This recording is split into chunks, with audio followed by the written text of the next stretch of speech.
So you've decided that you want to start the keto diet. We're going to go over our tips and strategies in order for you to start your ketogenic journey on the right foot coming up. And in case you're new here, my name is Emily and this is my twin sister Sarah, and we've lost a total of 160 pounds combined so far on a ketogenic way of life. So the first step is going to be watching our first video. In this video, we explain the basics of what ketosis is. And once you understand that concept, you're going to understand why you can and can't eat certain things. And it's super important. So we want you to watch this video first and then come back here. So the first step of this journey is going to be to get the big picture. And by that we mean the actual big picture of yourself that you've been avoiding for the last 20 years. I know this when Sarah and I were at our biggest, we hid from the camera. And so I'm sure a lot of you have done the same, but it's really important in the beginning of your keto weight loss journey to take accurate pictures of how you look right now, from the front, from the side, from the back. Take a video. No one else has to see this, okay? Only you have to see it, but it's really important Unless you have a YouTube channel and then everybody's gonna see it. That's true, or anybody who watches. You have to get the big picture. So do that. You can email these pictures to yourself and then delete them off your phone so no one else sees it.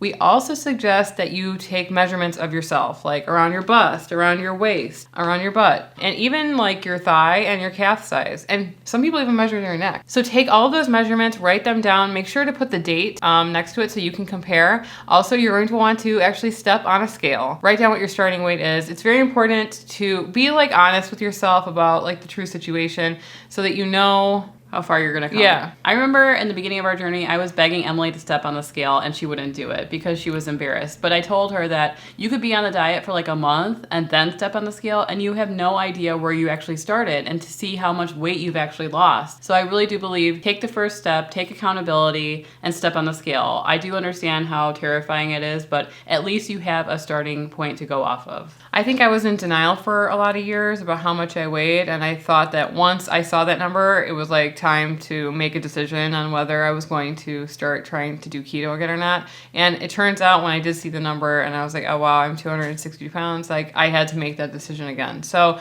take accountability, take all the measurements and weigh yourself, and let's get started on this thing. So you've taken your measurements and your before pictures. We want you to plan out 5 to 7 full days of keto-friendly meals. These are meals that you're excited about making and eating. We have tons of recipes on our channel, and there's plenty of other keto channels for you to get inspiration from. So the next step is you're gonna go through all of your cabinets and your refrigerator, and you're gonna throw away all of your trigger foods. For me, it's potato chips. What about you? Ice cream. And if you can't throw it away, then give it away. In going through your pantry and your cupboard, you might see things that other people in your household might wanna enjoy and eat. And you might have to go and ask those people for support. Maybe tell them that you're starting a new lifestyle and it would be helpful if they would eat those things in their own room. Not like you're telling them not to eat those trigger foods, but maybe eat them away from you. So you're gonna wanna ask for support, but don't rely on it. It's up to you to lose the weight on your weight loss journey. People in your life can support you, but really you're the one making the decision on what you're putting in your mouth. For example, Sarah and my husband, they're not exactly keto. They eat keto most of the time, especially when they're hungry and we've made dinner, but sometimes they'll have pizza and sometimes they'll have popcorn and stuff like that, and they definitely drink a lot of beer.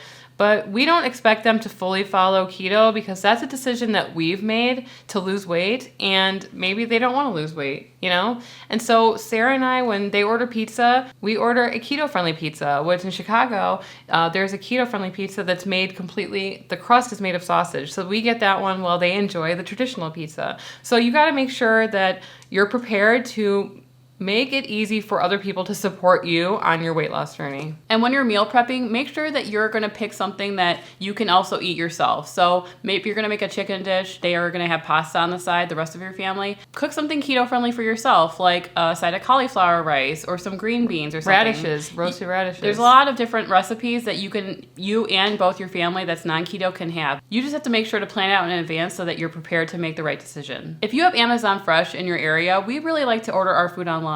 It's really easy to go through and add things to your cart without being tempted by walking through those aisles and seeing all of the ice cream and the chips and things like that. If you do have the option to shop online, I would really suggest it. I think it's really convenient. It just shows up at my door. I don't have to walk through aisles of things I can't eat, and it saves me time and effort. It's going to be better for you in the beginning to shop online for sure. And I get that some carb-loaded foods are really easy to cook, like mac and cheese. You throw it in a pan and it's ready in 5 minutes. I totally get it.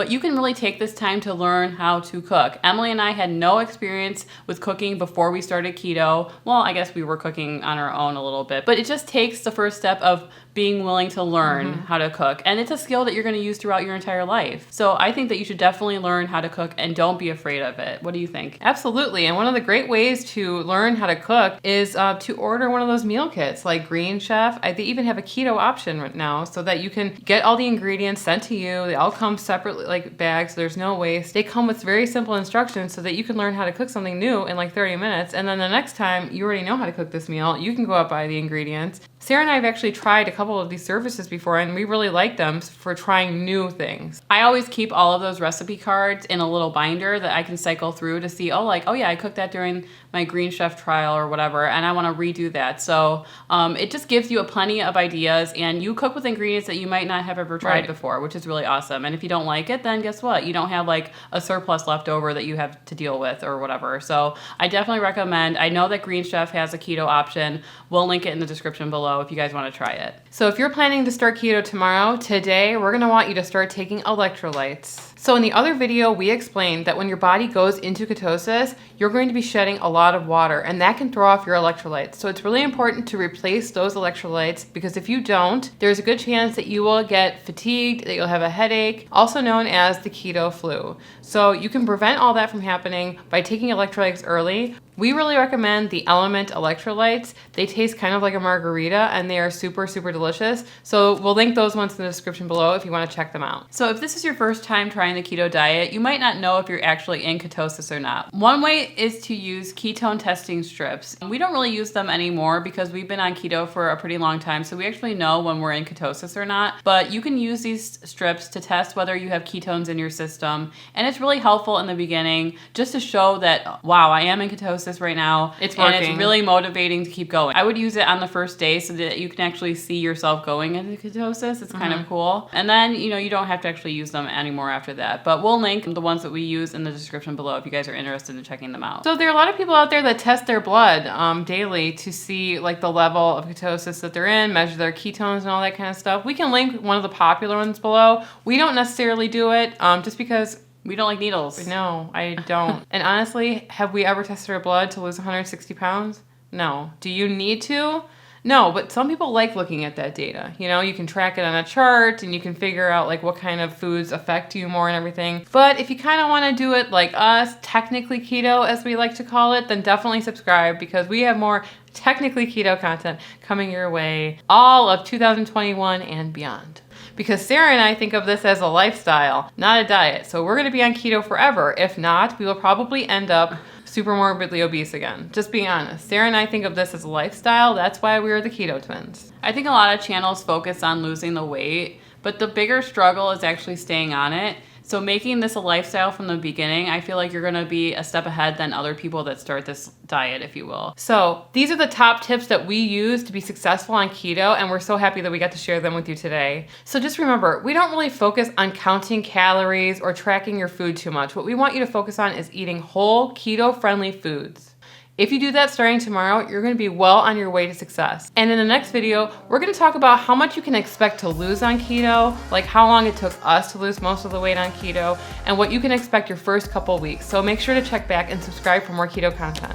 And if you want to see the first video in our series on how to start keto, you can click on this video right here, or you can click on this one and it will show you other content from our channel. Anyway, I'm Sarah. I'm Emily, and we are the Keto Twins, signing out.